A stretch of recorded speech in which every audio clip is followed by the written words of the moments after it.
إن الحمد لله نحمده ونستعينه ونؤمن به ونتوكل عليه ونعوذ بالله من شرور أنفسنا ومن سيئات أعمالنا من يهده الله فلا مضل له ومن يضلل فلا هادي له وأشهد أن لا إله إلا الله وحده لا شريك له وأشهد أن محمدًا عبده ورسوله أرسله بالهدى ودين الحق ليظهره على الدين كله ولو كره المشركون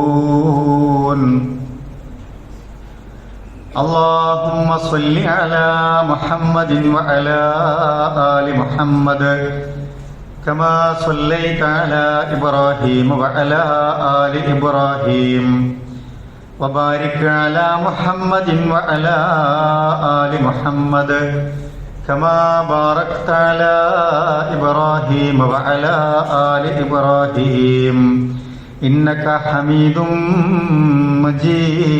مجيد أما بعد فإن خير الحديث كتاب الله وخير الهدي هدي محمد صلى الله عليه وسلم وشر الأمور محدثاتها وكل محدثة بدعة وكل بدعة ضلالة وكل ضلالة في النار أعوذ بالله من الشيطان الرجيم بسم الله الرحمن الرحيم يا أيها الذين آمنوا اتقوا الله حق تقاته ولا تموتن إلا وأنتم مسلمون بسم الله الرحمن الرحيم أما من أعطى واتقى وصدق بالحسنى فسنيسره للعسرى ഏറെ പ്രിയപ്പെട്ട മുഅ്മിനീങ്ങളെ മുഅ്മിനാത്തുകളെ, അല്ലാഹു സുബ്ഹാനഹു വ തആലയുടെ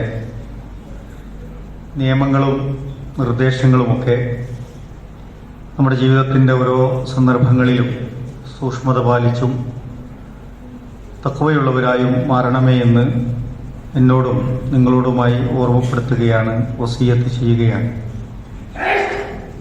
പരിശുദ്ധ റമദാനിൻ്റെ പരിസമാപ്തിയിൽ അള്ളാഹുവിനെ സ്തുതിച്ചും തക്ബീറുകൾ മുഴക്കിയും വീണ്ടും ഒരു വെള്ളിയാഴ്ച ഒരുമിച്ച് കൂടാനുള്ള ഭാഗ്യം ലഭിച്ചവരാണ് നമ്മൾ. അൽഹംദുലില്ലാഹ്. അല്ലാഹു സുബ്ഹാനഹു വ തആല റമദാനിലെയും അനുബന്ധ പ്രവർത്തനങ്ങളുടെയും ഒക്കെ പ്രതിഫലം നമുക്ക് പൂർത്തീകരിച്ച് അനുഗ്രഹിക്കുമാറാവട്ടെ. നമുക്ക് മാറാൻ കഴിയുമെന്നും കൂടുതൽ മെച്ചപ്പെട്ട കാര്യങ്ങൾ ചെയ്യാൻ കഴിയുമെന്നുമൊക്കെ നമ്മളെ പഠിപ്പിച്ചാണ്, പരിശീലിപ്പിച്ചാണ് പരിശുദ്ധ റമദാൻ മാസം നമ്മളോട് വിട പറഞ്ഞിട്ടുള്ളത്. നമ്മളെ സംബന്ധിച്ചിടത്തോളം നമുക്ക് ലഭിച്ച ഈ ഈമാനും നമ്മൾ ഉണ്ടാക്കിയെടുത്ത ഈ മാറ്റവും നിലനിർത്തുക എന്നത് ഏറെ പ്രധാനപ്പെട്ട കാര്യമാണ്. ഇനി ഇവിടുന്ന് അങ്ങോട്ട് എന്നേക്കുമായുള്ള ഒരു മാറ്റത്തിന് എന്താണ് നമുക്ക് ചെയ്യാൻ കഴിയുക എന്ന് നമ്മൾ ആലോചിക്കുകയും അതിലൊരു ഉറച്ച തീരുമാനമെടുത്ത് നമ്മൾ മുന്നോട്ട് പോവുകയും ചെയ്യേണ്ടതുണ്ട്. ഒന്നതിനു വേണ്ടി നമുക്ക് ചെയ്യേണ്ടത്, നമുക്ക് തന്നെ മൊത്തത്തിൽ ഒരു മാറ്റം വേണം, മാറണമെന്ന ഒരു നല്ല വിചാരമാണ്. ഈ മാറ്റത്തെക്കുറിച്ചുള്ള ആലോചനയും അത് നിലനിർത്തണമെന്ന ഒരു ഉറച്ച തീരുമാനവുമാണ്. ഒന്നാമതായി അത് നമുക്കുണ്ടെങ്കിൽ മാത്രമേ നമുക്ക് ഈ ഒരു മാറ്റം ഉൾക്കൊണ്ടുകൊണ്ട് തന്നെ ഇത് നിലനിർത്തി മുന്നോട്ട് പോകാൻ കഴിയുകയുള്ളൂ. പരിശുദ്ധ ഖുർആൻ ഒരായത്തിലൂടെ നമ്മളെ ഓർമ്മിപ്പിക്കുന്നുണ്ട്, ഇന്നല്ലാഹ ലാ യുഗയ്യിറു മാ ബിഖൗമിൻ ഹത്താ യുഗയ്യിറു മാ ബി അൻഫുസിഹിം എന്ന്. അല്ലാഹു സുബ്ഹാനഹു വ തആല പറയുന്നു, ഒരു ജനത അവർ സ്വയം തന്നെ മാറണമെന്ന് വിചാരിക്കാതെ, അവർ മാറ്റത്തിന് ശ്രമിക്കാതെ ഒരു ജനതയ്ക്കും ഒരു മാറ്റവും ഉണ്ടാവുകയില്ല എന്ന് ഖുർആൻ ഓർമ്മിപ്പിക്കുന്നുണ്ട്. ഈ ആയത്തിൽ രണ്ട് പ്രധാനപ്പെട്ട പദങ്ങൾ ഖുർആൻ ഉപയോഗിച്ചതായി നമുക്ക് കാണാൻ കഴിയും. ഒന്ന് നഫ്സ് എന്ന പദമാണ്. നഫ്സ് എന്ന് പറഞ്ഞാൽ നമ്മുടെ ഓരോരുത്തരുടെയും മനസ്സാണ്. നമ്മൾ ഓരോരുത്തരും ഒരു നഫ്സാണ്. ശരീരവും മനസ്സും ഒക്കെ ചേർന്ന ഒരു വ്യക്തികളാണ്. അതുപോലെ തന്നെ മറ്റൊരു പദം ഉപയോഗിച്ചിട്ടുള്ള ഖൗം എന്ന വാക്കാണ്. ഈ ജനത, നമ്മുടെ ഉമ്മത്ത്, ഒരു സമൂഹം എന്ന നിലക്കാണ്.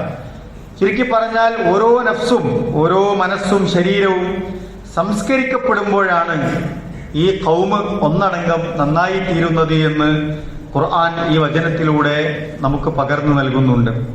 അപ്പോൾ ഒരു കാര്യം ഉണ്ടാവാൻ, ഒരു കാര്യം സംഭവിക്കാൻ, ഒരു മാറ്റം നമ്മിൽ അങ്ങനെ നിലനിർത്തി പോകാൻ നമ്മൾ എന്താണ് ചെയ്യേണ്ടത്? നമ്മൾ നന്നായി അതിനുവേണ്ടി ആഗ്രഹിക്കണമെന്നാണ്. നമുക്ക് തന്നെ ഒരു പൂതി വേണം, ഒരു ആഗ്രഹം വേണം.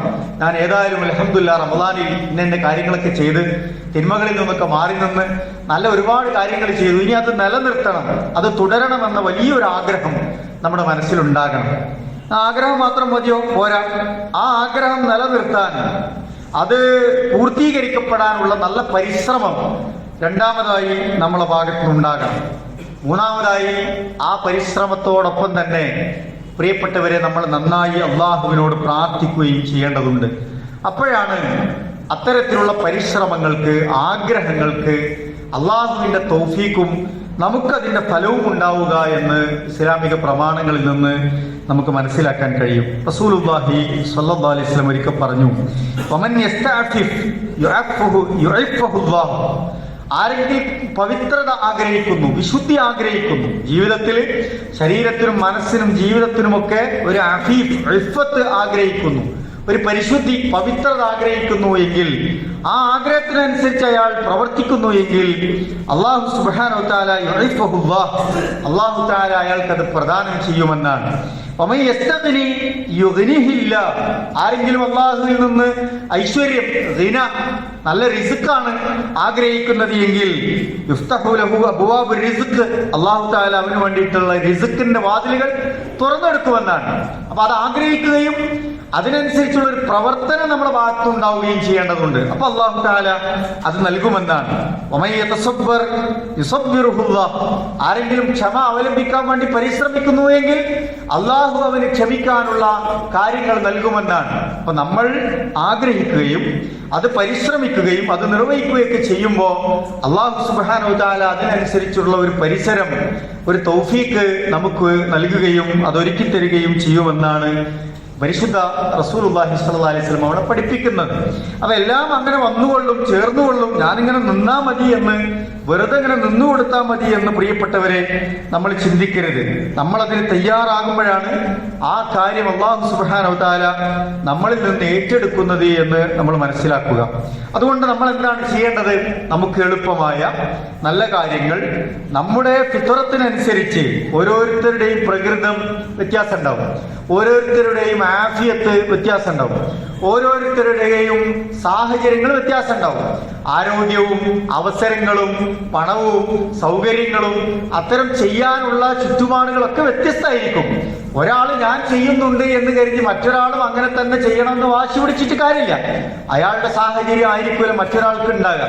അപ്പൊ അവനവന്റെ കാര്യത്തെക്കുറിച്ച് ആലോചിക്കുകയും നമ്മൾക്ക് ഏറ്റവും എളുപ്പമായ നന്മ ചെയ്യാൻ പറ്റുന്ന കാര്യങ്ങൾ ഏതാണ് എന്ന് മനസ്സിലാക്കുകയും നമ്മുടെ അള്ളാഹു നൽകിയ ഒരു ഫിത്റത്ത് ഉണ്ടാവും, ഒരു സൃഷ്ടിപ്പിന്റെ ഒരു സാഹചര്യം ഉണ്ടാവും, അതിനനുസരിച്ച് നമ്മൾ കാര്യങ്ങൾ ചെയ്തുകൊണ്ടേയിരിക്കുക എന്നതാണ് അതിന് നമുക്ക് ചെയ്യാനുള്ള കാര്യം എന്ന് പറയുന്നത്. റസൂലുള്ളാഹി സ്വല്ലല്ലാഹു അലൈഹി വസല്ലം പറഞ്ഞു, അമലു, നിങ്ങൾ നിരന്തരമായി പ്രവർത്തിച്ചുകൊണ്ടേയിരിക്കുക. ഫകുല്ലുൻ മുയസ്സറുൻ ലിമാ ഖുലിക ലഹു. നിങ്ങളുടെ ഓരോ സൃഷ്ടിപ്പിനനുസരിച്ച്, ഓരോ സൃഷ്ടികൾക്കും അനുസരിച്ചുള്ള ഏറ്റവും എളുപ്പമായ ലളിതമായ കാര്യങ്ങൾ നിങ്ങൾക്ക് ചെയ്യാൻ പറ്റും. അത്തരം കാര്യങ്ങൾ നിങ്ങൾ ചെയ്തുകൊണ്ടേയിരിക്കുക. എന്നിട്ട് റസൂൽ സ്വല്ലല്ലാഹു അലൈഹി വസല്ലം പരിശുദ്ധ ഖുർആനിലെ സൂറത്തുൽ ലൈലിലെ 2-3 ആയത്തുകൾ ഓതി കേൾപ്പിക്കുകയാണ്.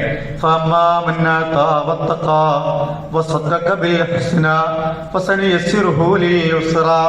ഖുർആൻ നമ്മളെ പഠിപ്പിച്ചു. ഒരു ധനമുള്ള ഒരാളുടെ എന്ന് വിചാരിക്കാം. അയാൾ എന്താണ് ആഗ്രഹിക്കേണ്ടത്? അയാൾ ധനമുള്ളതോടൊപ്പം തന്നെ അയാൾ ആഗ്രഹിക്കേണ്ടത് അത് നൽകാനുള്ളൊരു മനസ്സ് അയാൾ കാണിക്കണം, അത് നൽകാൻ ശ്രമിക്കണം, അത് നൽകണമെന്ന് ആഗ്രഹിക്കണം, അത് ചെയ്യുകയും വേണം. അപ്പോ അതിനനുസരിച്ച് അള്ളാഹുവിനെ സൂക്ഷിച്ച് ജീവിക്കാൻ തയ്യാറാകുക എന്നുള്ളതാണ്. അപ്പൊ നമ്മളോട് അള്ളാഹ് ചോദിക്കണം എന്താണ്? ആരെങ്കിലും അവന്റെ കയ്യിലെ ധനം കൊടുക്കാൻ തയ്യാറായോ? നിങ്ങൾ അള്ളാഹുവിനെ ഈ വിഷയത്തിൽ സൂക്ഷിക്കാൻ തയ്യാറായോ എന്ന് ധനമുള്ള ഒരു മനുഷ്യനോട് അള്ളാഹ് ചോദിക്കാൻ. അപ്പൊ അതിന് തയ്യാറാവുകയും ആഗ്രഹിക്കുകയും അത് നിർവഹിക്കുകയും ചെയ്യണമെന്നാണ്. അപ്പൊ സദ്ദഖ ബിൽ ഹുസ്ന, അള്ളാഹു പറഞ്ഞ നല്ല കാര്യങ്ങളെ സത്യപ്പെടുത്തുക. അള്ളാഹ് ധനം ചെലവഴിക്കാൻ പറഞ്ഞൊരു നല്ല കാര്യമാണല്ലോ, അതിനയാൾ വിശ്വസിക്കുകയും സത്യപ്പെടുത്തുകയും ചെയ്തു എന്നാണ്. അങ്ങനെ ചെയ്തോ? അങ്ങനെ ചെയ്യുന്നവർക്ക് അള്ളാഹ് എന്ത് ചെയ്യുമെന്നാണ്? അങ്ങനെ ഒരാൾ തീരുമാനമെടുത്ത് പ്രവർത്തിച്ചാൽ അയാൾക്ക് അള്ളാഹ് എന്ത് കൊടുക്കുമെന്നാണ്? എന്നാണ്. അയാളുടെ പ്രയാസങ്ങളെ അല്ലാഹു തആല എളുപ്പമാക്കി കൊടുക്കുമെന്നാണ്. അപ്പൊ അല്ലാഹു തആല അയാൾക്ക് സൗകര്യം ചെയ്തു കൊടുക്കും. എളുപ്പമുള്ള കാര്യങ്ങളിലേക്ക് അയാളെ അല്ലാഹു തആല വഴി നടത്തുമെന്നാണ്. അപ്പൊ നമ്മളത് ആഗ്രഹിക്കുന്നു, അത് പരിശ്രമിക്കുന്നു, അത് നിർവഹിക്കുന്നു. അപ്പൊ നമ്മുടെ കാര്യങ്ങളൊക്കെ അല്ലാഹു തആല എളുപ്പമാക്കി തരുമെന്നാണ് ഖുർആൻ നമ്മളെ പഠിപ്പിക്കുന്നത്. അപ്പോ ഈ മാറ്റം ഉൾക്കൊണ്ടുകൊണ്ട് നല്ലൊരു തീരുമാനം എടുത്ത് നമുക്ക് പോകാൻ കഴിയുക എന്നുള്ളതാണ്. അതിനനുസരിച്ചുള്ള പ്രവർത്തനങ്ങൾ നമ്മളിങ്ങനെ ഒരുക്കൂട്ടി കൊണ്ടുവരിക എന്നുള്ളതാണ്. അതാണ് നമുക്ക് ചെയ്യേണ്ടത്. ഒരാള് നേരെ മറിച്ചാണ് ചിന്തിക്കുന്നത്. ഒരുപാട് മാറ്റം ഉണ്ടായി, ഒരുപാട് ഹൈറുണ്ടായി, പക്ഷേ ഇനി അതൊന്നും തുടരാനുള്ള ശ്രമമല്ല. അള്ളാഹ് ഒരാൾക്ക് പണം കൊടുത്തു, പണം അയാളുടെ കയ്യിലുണ്ട്, പക്ഷെ അയാള് പിശുക്ക് കാണിക്കാനാണ് വിചാരിച്ചതെന്ന് വിചാരിക്കാം. അയാൾക്ക് നന്മ ചെയ്യാനുള്ള തീവ്രമായ ആഗ്രഹമില്ല, ഉണ്ടായാൽ തന്നെ അത് അയാൾ ചെയ്യുന്നില്ല. തിരിച്ചാണ് അയാൾ പ്രവർത്തിക്കാൻ ഉദ്ദേശിക്കുന്നത് എങ്കിൽ ഖുർആൻ അതും പറഞ്ഞു. ഒരാൾക്ക് അല്ലാഹു തആല ഹിന കൊടുത്തു, പക്ഷെ അയാള് പിശുക്കാനാണ് തീരുമാനിച്ചത്. എന്നിട്ടോ നല്ലൊരു ഡീസന്റായ മനുഷ്യന്റെ മാതിരി അയാൾ ഇങ്ങനെ നടന്നു പോകുന്നുണ്ട്. നല്ല ഐശ്വര്യമൊക്കെ ഉള്ള ആൾക്കാരെ പോലെയാണ് അയാൾ നടന്നു പോകുന്നത്. ഇപ്പൊ കദ്ദബ ബിൽ ഹുസ്ന, നല്ല കാര്യങ്ങളെ അയാൾ കളവാക്കുകയാണ് യഥാർത്ഥത്തിൽ ചെയ്തത്. അയാൾക്ക് എന്താ കിട്ടുക? അയാൾ അല്ലാഹു തആല ഏത് വഴിക്കാൻ നീക്കി കൊടുക്കാം? ഫസനുയസ്സിറുഹു ലിൽ ഉസ്റ, അയാൾക്ക് അല്ലാഹു എളുപ്പമുള്ളതിനെ പ്രയാസകരമായ കാര്യങ്ങളിലേക്ക് ആക്കി കൊടുക്കുമെന്നാണ് ഖുർആൻ നമ്മളെ പഠിപ്പിക്കുന്നത്. അപ്പൊ നല്ലത് ഉദ്ദേശിച്ച് നല്ല കാര്യങ്ങൾ ചെയ്യാൻ ശ്രമിച്ചാൽ പ്രയാസത്തെ അല്ലാഹു എളുപ്പമാക്കി കൊടുക്കും. മറ്റതോ എളുപ്പമായ സാഹചര്യങ്ങളെ പോലും അയാൾക്ക് കുടുസായിട്ടാണ് അല്ലാഹു തആല ആക്കി കൊടുക്കുക എന്നാണ് ഖുർആൻ പഠിപ്പിക്കുന്നത്. അതുകൊണ്ട് പ്രിയപ്പെട്ടവരെ, നമ്മൾ ഈ പരിശീലിച്ച കാര്യങ്ങൾ നിലനിർത്താനുള്ള ആഗ്രഹങ്ങളും അതിനുള്ള പരിശ്രമങ്ങളും നമ്മൾ നിർവഹിക്കുക എന്നതാണ്. ഖുർആൻ അതുകൊണ്ട് രണ്ട് മാർഗം നമുക്ക് തുറന്നു തന്നിട്ടുണ്ട്. ഇന്നാ ഹദൈനാഹു സബീല ഇമ്മാ ശാകിറൻ വ ഇമ്മാ കഫൂറ. അല്ലാഹു തആല നമ്മുടെ മുമ്പിൽ രണ്ട് മാർഗം കാണിച്ചു തന്നിട്ടുണ്ട്.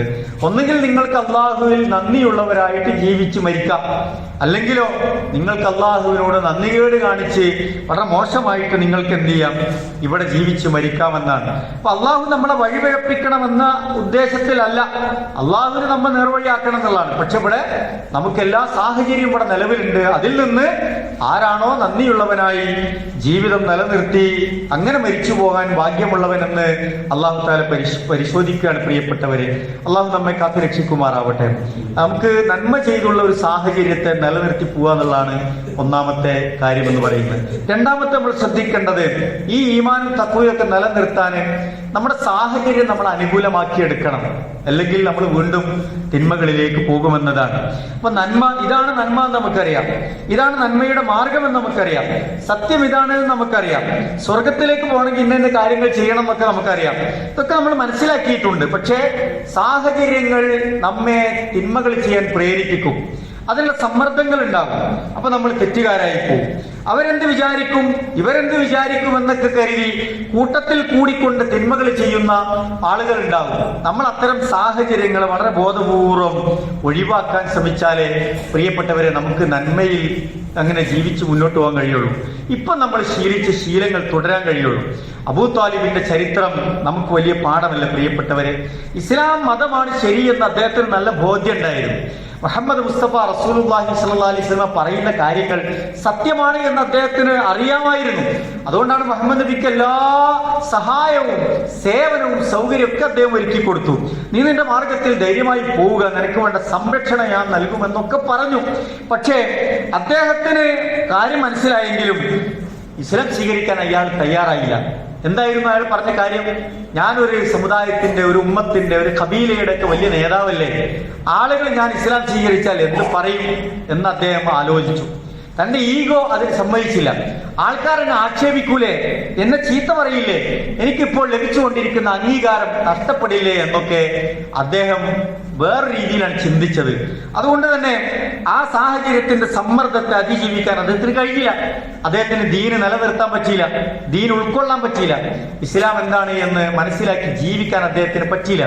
ഞാൻ പറയുന്ന സാഹചര്യത്തെ നമ്മൾ അനുകൂലമാക്കുക എന്നുള്ള റസൂലുള്ളാഹി സ്വല്ലല്ലാഹി അലൈഹി വസല്ലം മരിക്കണ നേരത്ത് വന്നിട്ട് പറയുന്നുണ്ടല്ലോ, കുൽ അമ്മി കുൽ, അല്ലേ, ഒന്ന് പറയുക. എന്താ പറയേണ്ടത്? ലാ ഇലാഹ ഇല്ലല്ലാഹ്.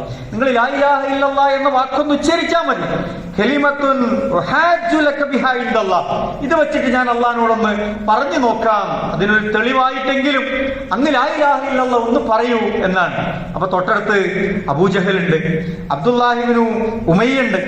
ഇവര് പിന്നെ അബൂ ത്വാലിബിന്റെ കണ്ണിലേക്ക് നോക്കിയിട്ട് പാടില്ല എന്ന് പറയാൻ, അങ്ങനെ ചൊല്ലിയ ഞങ്ങള് എന്തിനാ നല്ലത് എന്നുള്ള ആക്ഷൻ കാണിക്കാണ്, അല്ലേ? അബ്ദുൽ മുത്തലിബിന്റെ പാത ഉപേക്ഷിക്കാനാണ് മുഹമ്മദ് പറയുന്നത്. അത് ചെയ്യണ്ടോ, അത് ആഗ്രഹിക്കണ്ടോ എന്ന് ചോദിക്കാണ്. സമ്മർദ്ദത്തെ അതിജീവിക്കാൻ പറ്റിയില്ല, അനുകൂലമായ ഒരു സാഹചര്യത്തിലേക്ക് കൊണ്ടുവരാൻ പറ്റിയില്ല. അദ്ദേഹം അവസാനം മരിക്കണതിന് മുന്നേ പറഞ്ഞു, അലാ മില്ലത്തി അബ്ദുൽ മുത്തലിബ്, ഞാൻ അബ്ദുൽ മുത്തലിബിന്റെ മാർഗത്തിൽ തന്നെ മരിച്ചു പിരിയാനാണ് ആഗ്രഹിക്കണമെന്ന് പറയാണ്. സുഹൃത്തുക്കളെ, സഹോദരങ്ങളെ, നമ്മുടെ സാഹചര്യങ്ങൾ നമ്മളെ തിന്മകളിലേക്ക് നയിക്കും, തിന്മകളിൽ പിടിച്ചു നിർത്തും. പലപ്പോഴും പല മഹല്ലുകളിലൊക്കെ പല പ്രശ്നങ്ങളുണ്ടാവും. നമ്മൾ ആലോചിക്കും, എന്റെ ഖബർസ്ഥാൻ കിട്ടൂല, എന്റെ മക്കളെ കല്യാണം നടക്കൂല, പലതരത്തിലുള്ള ഭീഷണികൾ ഉണ്ടാവും. സത്യതാണെന്നൊക്കെ ആൾക്കാർക്ക് മനസ്സിലാവും, പക്ഷെ അവിടുന്ന് ഇങ്ങോട്ട് പറിച്ചു പോരാൻ പ്രയാസം ഉണ്ടാവും. പലപ്പോഴും അതാണ് ആലോചിക്കുക, എന്റെ അംഗീകാരം നഷ്ടപ്പെടുമോ, എന്റെ മഹല്ലിലെ മെമ്പർഷിപ്പ് പോവോ, നാളെ പരലോകത്ത് രക്ഷപ്പെടണമെന്നും ഹക്കായ കാര്യം മനസ്സിലായാൽ അത് സ്വീകരിക്കണമെന്നതിന് സാഹചര്യങ്ങൾ നമ്മൾ എന്ത് ചെയ്യണം, അനുകൂലമാക്കിയിട്ടില്ല, നമുക്ക് നിൽക്കാൻ കഴിയില്ല എന്നുള്ളതാണ്. അതുകൊണ്ട് മാറാൻ റെഡിയാവാഞ്ഞാൽ, മാറിയിട്ട് പിന്നെ തെറ്റിലേക്ക് പോയാൽ, സാഹചര്യങ്ങൾക്കനുസരിച്ച് നാം നന്മയിൽ നിന്ന് മാറി വീണ്ടും തിന്മയിലേക്ക് പോയാൽ എന്താ സംഭവിക്കുക? ഖുർആൻ പറഞ്ഞു, ഖതമല്ലാഹു അലാ ഖുലൂബിഹിം വഅലാ സമഇഹിം വഅലാ അബ്സാരിഹിം ഗിശാവ വലഹും അദാബുൻ അദീം. അത്തരം ഈ സാഹചര്യങ്ങളൊക്കെ അനുകൂലമായി. റമദാനൊക്കെ കിട്ടി, നന്നാകാനുള്ള അവസരം കിട്ടി, കുറെയൊക്കെ നമ്മൾ മാറി നന്നായി. പക്ഷെ വീണ്ടും ഈ തെറ്റിലേക്കും തിന്മയിലേക്കൊക്കെ പോവാൻ കൂട്ടുകാർ അതിനു വേണ്ടി പ്രേരിപ്പിക്കാൻ വീണ്ടും അങ്ങനെ തന്നെ ആയിപ്പോയാൽ ഖതമല്ലാഹു അലാ ഖുലൂബിഹിം, അവന്റെ ഹൃദയത്തിന് അല്ലാഹു സീൽ വെക്കും. പിന്നെ മാറ്റാൻ വലിയ പണിയായിരിക്കും, മാറ്റം വരുത്താൻ വലിയ പണിയായിരിക്കും. വഅലാ സമഇഹിം, അവന്റെ കാതുകൾക്ക് അല്ലാഹു സീൽ വെക്കും. വഅലാ അബ്സാരിഹിം ഗിശാവ, അവന്റെ കാഴ്ചകൾക്ക് അല്ലാഹു തആല മറയിടുമെന്ന് ഖുർആൻ പഠിപ്പിക്കാൻ. വലഹും അദാബുൻ അദീം, അയാൾക്ക് വമ്പിച്ച ശിക്ഷയുണ്ട് എന്ന് ഖുർആൻ വലിയ താക്കീത് നൽകാണ് പ്രിയപ്പെട്ടവർ. അതുകൊണ്ട് റമദാനിന് ശേഷം അത്തരം സാഹചര്യങ്ങൾ നമ്മുടെ മുമ്പിൽ വന്നാൽ നമ്മൾ തിരിഞ്ഞു കളയുക എന്നത് വളരെ പ്രധാനപ്പെട്ടതാണ്. ചിലപ്പോൾ കൂട്ടുകാരായിരിക്കും, കൂട്ടുകെട്ടായിരിക്കും, നമ്മൾ നല്ല ശ്രദ്ധിച്ചില്ലെങ്കിൽ വീണ്ടും തെറ്റിലേക്ക് നമ്മൾ പോകും. റസൂലുള്ളാഹി താക്കീത് നൽകിയില്ലേ, അൽ മർഉ അലാ ദീനി ഖലീലിഹി ഫൽയൻദുർ അഹദുക്കും മിൻ യുഖാലിൽ എന്നാണ്. ഒരാളെ മനസ്സിലാക്കണം നിങ്ങൾക്ക്, അയാളെ കൂട്ടുകാരാരാണ് എന്ന് പഠിച്ചാൽ മതി എന്നാണ്. അവൻ ആരെ കൂടെയാണ് നടക്കുന്നത് എന്ന്, അവന്റെ കൂട്ടുകാരൊക്കെയാണ് എന്ന് നീ ശ്രദ്ധിച്ചാൽ അവൻ ഏത് ദീനാണ്, അവന്റെ മതം എന്താണ്, സംസ്കാരം എന്താണ്, അവന്റെ കൾച്ചർ എന്താണ് എന്ന് നിനക്ക് മനസ്സിലാക്കാൻ കഴിയുമെന്ന് റസൂൽ സല്ലല്ലാഹു അലൈഹി വസല്ലം പഠിപ്പിച്ചു. അതുകൊണ്ടാണ് ഒരു അത്തർ കച്ചവടക്കാരന്റെ കഥ പറഞ്ഞു തന്നത് റസൂലുള്ളാഹി. നിങ്ങളൊരു അത്തർ കച്ചവടക്കാരന്റെ അടുത്ത് ചുറ്റിപ്പറ്റിയാണ് ജീവിക്കുന്നത് എങ്കിൽ നിങ്ങൾക്ക് അയാൾ സുഗന്ധമാണ് നൽകുക. നിങ്ങളൊരു ഉലയിൽ ഇങ്ങനെ ഇരുമ്പ് ഉരുക്കി അത് കാച്ചിയെടുത്ത് അതിങ്ങനെ ചൂടാക്കിയെടുക്കുന്ന ഒരു കൊല്ലന്റെ ആലയിലാണ് നിങ്ങൾ പോയിരിക്കുന്നത് എങ്കിൽ നിങ്ങളിലേക്ക് തീപ്പൊരിയും കരിയും പുകയും ഒക്കെയാണ് കിട്ടുക എന്ന് പറഞ്ഞത് എന്തിനാണ്? നല്ല കൂട്ടുകെട്ടാണെങ്കിൽ നല്ല കാര്യങ്ങൾ നമ്മളിലേക്ക് വരും. ചീത്ത കൂട്ടുകെട്ടാണ് നമ്മൾ സ്വീകരിക്കുന്നത് എങ്കിൽ ചീത്ത കാര്യങ്ങൾ നമ്മുടെ മനസ്സിനെയും ശരീരത്തെയും ജീവിതത്തെ സ്വാധീനിക്കുമെന്ന് റസൂലുള്ളാഹി സ്വല്ലല്ലാഹു അലൈഹി വസല്ലം പഠിപ്പിക്കുകയാണ്. ഇതൊക്കെ നമ്മുടെ സാഹചര്യത്തെ നമ്മൾ അനുകൂലമാക്കി എടുക്കാൻ വേണ്ടി റസൂലുള്ളാഹി സ്വല്ലല്ലാഹു അലൈഹി വസല്ലം പഠിപ്പിച്ച കാര്യങ്ങളാണ്. 99 മനുഷ്യനെ ഒരാൾ കൊന്നു, അല്ലേ? അവസാനം ഒരു പണ്ഡിതനെ കണ്ടപ്പോൾ അദ്ദേഹം ചോദിച്ചു, എനിക്ക് തൗബയുണ്ടോ എന്ന്. അദ്ദേഹം പറഞ്ഞു, 99 ആളെ കൊന്നില്ലേ, എന്ത് തൗബയാണ് നിങ്ങൾക്ക് എന്ന് വളരെ ദേഷ്യത്തോടു കൂടി അയാൾ ചോദിക്കുകയാണ്. അതിൽ ദേഷ്യപ്പെട്ട് ആ പണ്ഡിതനെയും ഇയാൾ വഹിച്ചു 100 പേരെ കൊന്നു. മറ്റൊരാളെ പണ്ഡിതനെ കണ്ടപ്പോ അദ്ദേഹം ചോദിക്കുന്നുണ്ട്, എനിക്ക് 100 ആളെ ഞാൻ കൊന്നിട്ടുണ്ട്, തൗബ ഉണ്ടോ എന്ന്. അദ്ദേഹം പറഞ്ഞു, നിങ്ങൾക്ക് തൗബയുണ്ട്, അള്ളാഹു പുറത്തു തരും, പക്ഷേ ഈ നാട് നിങ്ങൾക്ക് പറ്റിയ നാടല്ല. ഇത് വീണ്ടും തിന്മയിൽ തുടരാനുള്ള സാഹചര്യം നിങ്ങൾക്ക് ഉണ്ടാകും. നിങ്ങൾ ഇന്നൊരു നല്ല നാടുണ്ട്, അവിടേക്ക് യാത്ര പോവുക എന്ന് പറയുന്നുണ്ട്. തെറ്റിന്റെ സാഹചര്യങ്ങൾ ഉള്ളിടത്തു നിന്ന് നമ്മൾ മാറി സഞ്ചരിക്കുക എന്നത് വളരെ പ്രധാനപ്പെട്ടതാണ് പ്രിയപ്പെട്ടവരെ. അങ്ങനെ അദ്ദേഹം പോകുന്നിടത്താണ് അദ്ദേഹം മരിക്കുന്നത്. റഹ്മത്തിന്റെ മലായിക്കത്തുകളും അദാബിന്റെ മലായിക്കത്തുകളും അദ്ദേഹത്തിന്റെ റൂഹ് പിടിക്കാനും ആ മയ്യത്ത് ഏറ്റെടുക്കാനും വന്നു. അവസാനം അയാൾ തൗബ ചെയ്ത് പശ്ചാത്തപിച്ചതിന് ശേഷമാണ് മരിച്ചത് എന്നും നന്മയുള്ള നാട്ടിലേക്ക് അയാൾ കൂടുതൽ ദൂരം സഞ്ചരിച്ചിരിക്കുന്നു എന്ന കാരണത്താലും അള്ളാഹു അദ്ദേഹത്തിന് പുറത്തു കൊടുക്കുകയാണ് ചെയ്തത്. അള്ളാഹുവിന്റെ റഹ്മത്ത് അയാളിൽ വർഷിച്ചു എന്നാണ് പ്രിയപ്പെട്ടവരെ. അതുകൊണ്ട് അനുകൂലമായ സാഹചര്യങ്ങൾ നമ്മൾ ബോധപൂർവം സൃഷ്ടിക്കേണ്ടി വരുമെന്നാണ്. എൻ്റെ ഒരു സുഹൃത്തുണ്ടായിരുന്നു, അദ്ദേഹം ഒരു വലിയ നല്ലൊരു മൊബൈൽ വാങ്ങി. അദ്ദേഹത്തിന്റെ മൊബൈൽ വലിയ എല്ലാ ഫെസിലിറ്റീസ് ഒന്നും ഇല്ലാത്ത മൊബൈലായിരുന്നു അദ്ദേഹത്തിന്. പക്ഷേ അദ്ദേഹം അത് മാറ്റിയിട്ട് നല്ലൊരു മൊബൈൽ വാങ്ങി, നല്ല ആൻഡ്രോയിഡ് ഫോൺ വാങ്ങി. എല്ലാ സൗകര്യങ്ങളും ഉണ്ട്, ഇന്റർനെറ്റ് ഫെസിലിറ്റി ഉണ്ട്, എല്ലാ തരത്തിലുള്ള കാര്യങ്ങളും ആസ്വദിക്കാൻ പറ്റുന്ന ഒരു ഫോണാണ്. അദ്ദേഹം ഒരുപാട് തിന്മകളിൽ അതിലൂടെ കാണാൻ തുടങ്ങി. പലതരത്തിലുള്ള മോശമായ കാര്യങ്ങൾ അദ്ദേഹം വീഡിയോകളും പല സൈറ്റുകളും പല മോശമായ സംസാരങ്ങളും പല കാര്യങ്ങളും ഈ സൗകര്യങ്ങൾ ഉപയോഗപ്പെടുത്തി അദ്ദേഹം അത് ആസ്വദിക്കാൻ തുടങ്ങി. തെറ്റുകളെ കുറിച്ച് പിന്നീടാണ് അദ്ദേഹത്തിന് ഭയങ്കര ബോധം വരുന്നത്.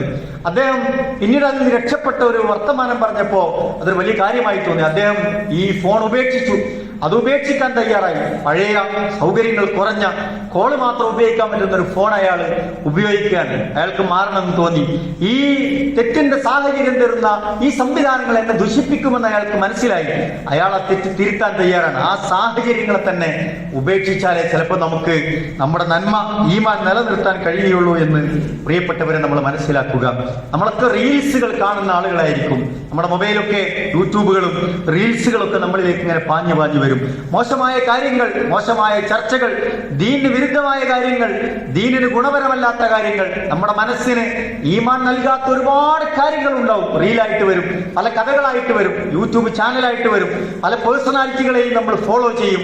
ഇതൊക്കെ നമ്മൾ ശ്രദ്ധിക്കേണ്ടതുണ്ട്. നമ്മളൊരു മോശമായ ഒരാളെയാണ് ഫോളോ ചെയ്യണമെങ്കിൽ നമ്മുടെ മനസ്സിനെ സ്വാധീനിക്കും, നമ്മുടെ നന്മകൾ അവസാനിക്കും, തിന്മയിലേക്ക് നമ്മൾ വീണുപോകും. അപ്പൊ നല്ല നല്ല കാര്യങ്ങൾ നമ്മൾ ഫോളോ ചെയ്യുക. നല്ല നല്ല ചാനലുകൾ, നല്ല നല്ല യൂട്യൂബേഴ്സ് നമുക്ക് ദീന് നൽകുന്ന, ഈമാൻ നൽകുന്ന, മോട്ടിവേഷൻ നൽകുന്ന, നന്നായി നമുക്ക് ദീനിനെ മുറുകെ പിടിച്ചു പോകാൻ പറ്റുന്ന കാര്യങ്ങളൊക്കെ നമ്മൾ ഫോളോ ചെയ്താൽ പ്രിയപ്പെട്ടവരെ നമുക്ക് കാര്യങ്ങളുമായി മുന്നോട്ട് പോകാൻ പറ്റും.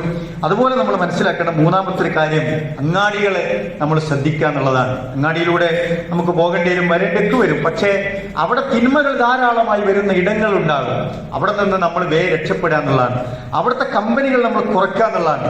ഒരു അങ്ങാടിയിൽ നിന്ന് അനാവശ്യമായി നിൽക്കുകയും അവിടെ നിന്ന് അവസാനം പോരുന്നവനെ പിശാച് പിടികൂടുമെന്ന് റസൂലുള്ളാഹി സ്വല്ലല്ലാഹു അലൈഹി വസല്ലം പഠിപ്പിക്കുന്നുണ്ട്. പറഞ്ഞാൽ പിശാചിന്റെ വലയിൽ നമ്മൾ കുടുങ്ങിപ്പോകുമെന്നാണ് പ്രിയപ്പെട്ടവരെ. അതുപോലെ തന്നെ നമ്മൾ ശ്രദ്ധിക്കേണ്ട മറ്റൊരു കാര്യം നമ്മുടെ ഇച്ഛകളെ നിയന്ത്രിക്കുക എന്നുള്ളതാണ്. നമുക്ക് ഒരുപാട് ഇഷ്ടങ്ങളും ആഗ്രഹങ്ങളും ഒക്കെ ഉണ്ടാവും. ദീനിന് നമ്മൾ ഇമ്പോർട്ടൻസ് കൊടുക്കുക എന്നുള്ളതാണ്. നമ്മുടെ മനസ്സിലേക്ക് എന്ത് വന്നാലും ദീൻ എന്ത് പറയുന്നു എന്ന് നമ്മൾ ആലോചിക്കുക. ഖുർആൻ എന്ത് പറയുന്നു, റസൂലുള്ളാഹി സ്വല്ലല്ലാഹു അലൈഹി വസല്ലം എന്ത് പറയുന്നു എന്നാണ്. വമൻ യുഅല്ലിം ശാഇറല്ലാഹ് ഫഇന്നഹാ മിൻ തഖ്വൽ ഖുലൂബ് എന്ന് ഖുർആൻ പറയുന്നുണ്ട്. എവിടെ എത്തിയാലും ദീനിന്റെ ഒരു ചിഹ്നം, ദീൻ എന്ത് പറയുന്നു എന്നതിനെ മഹത്വപ്പെടുത്താൻ ഒരാൾ ശ്രമിച്ചാൽ, ഇത് ദീൻ എന്ത് പറയുന്നു, ഇതിലൊരു നിലപാടെടുക്കണം. ദീൻ എന്ത് പറയുന്നു, ഖുർആൻ എന്ത് പറയുന്നു, റസൂൽ എന്ത് പറയുന്നു എന്ന് നോക്കാം. ഏത് വിഷയത്തിലും എനിക്കൊരു ആഗ്രഹമുണ്ട്, അതിന് ദീൻ എന്ത് പറയുന്നു, ഇത് ഞാൻ ചെയ്യാൻ പോവാണ്, ദീൻ എന്ത് പറയുന്നു. ഏത് വിഷയമായിക്കോട്ടെ, മതപരമാവട്ടെ, ദുനിയാവിന്റെ കാര്യങ്ങളാവട്ടെ, ഏത് നിലയ്ക്ക് നമ്മൾ ഇടപെടുമ്പോഴും അള്ളാഹുവിനും ദീനിനും നമ്മളൊരു പ്രിഫറൻസ് കൊടുത്ത് അതിനെ നമ്മൾ മഹത്വപ്പെടുത്തിയാൽ ഖുർആൻ പറയുന്നത് ഫഇന്നഹാ മിൻ തഖ്വൽ ഖുലൂബ് എന്നാണ്. നമ്മുടെ ഹൃദയത്തിൽ തഖ്വ രൂപപ്പെട്ടിരിക്കുന്നു എന്നാണ് പ്രിയപ്പെട്ടവരെ. അത് ഈ റമദാനിൽ നമ്മൾ ആർജിച്ചെടുത്തിട്ടുണ്ട്. അത് നമ്മുടെ വേഷത്തിലുണ്ടായിരുന്നു, നമ്മുടെ സംസാരത്തിലുണ്ടായിരുന്നു, നമ്മുടെ യാത്രകളിലുണ്ടായിരുന്നു, നമ്മുടെ പള്ളികളിലുണ്ടായിരുന്നു, നമ്മുടെ വീടുകളിലുണ്ടായിരുന്നു, നമ്മുടെ എല്ലാ പ്രവർത്തനങ്ങളിലും അതൊക്കെ ഉണ്ടായിരുന്നു. ആ റമദാനിന്റെ ഒരു ഭക്തിയും തഖ്വയും ഒക്കെ അത് നമ്മൾ തുടർന്നും ആ തഖ്വൽ ഖുലൂബ് എന്ന ഭാഗം ശ്രദ്ധിച്ച് നമ്മൾ മുന്നോട്ട് പോവുക. നമ്മൾ നന്നായി പ്രാർത്ഥിക്കുകയും ചെയ്യുക. അള്ളാഹു നമ്മെ അനുഗ്രഹിക്കുമാറാവട്ടെ.